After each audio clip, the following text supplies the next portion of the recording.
Hello guys, welcome to another video. In this one I'm going to be showing you how you can remove green screen from a video in Canva. Now first of all, let's get a video that has green screen. For instance, this video of a cat. Now, of course it's moving around.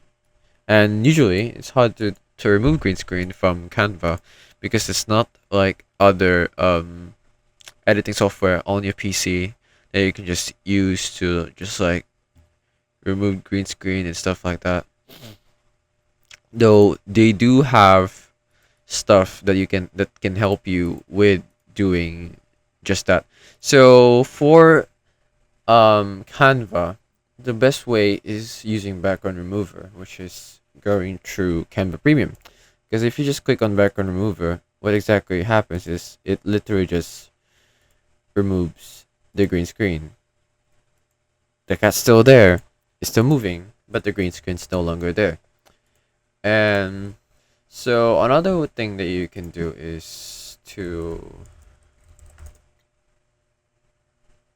use background eraser. Now this one is basically just um, adding a photo to your video. So it's not necessarily removing green screen per se, because it's not a moving object. And there's no other way of removing green screen on Canva but through background remover, which is a premium tool. However, you can remove backgrounds from images that you can insert into your video, such as this one, so that it looks like it's petting the cat. So the cat's gonna play, and the woman's just gonna stay. But yeah, basically, there's really no other way in removing green screen from a video on Canva other than background remover.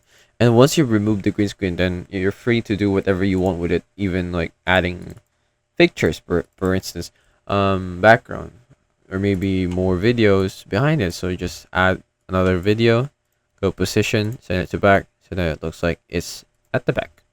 Just gonna play along with the cat, and it's like that. It's as simple as that, but you have to pay for Canva Pro, and I have to say Canva Premium, Canva Pro is worth it. So that's it. That is how you can remove green screen for a video on Canva. I hope this video helped you, and I'll see you in the next one. Thanks for watching.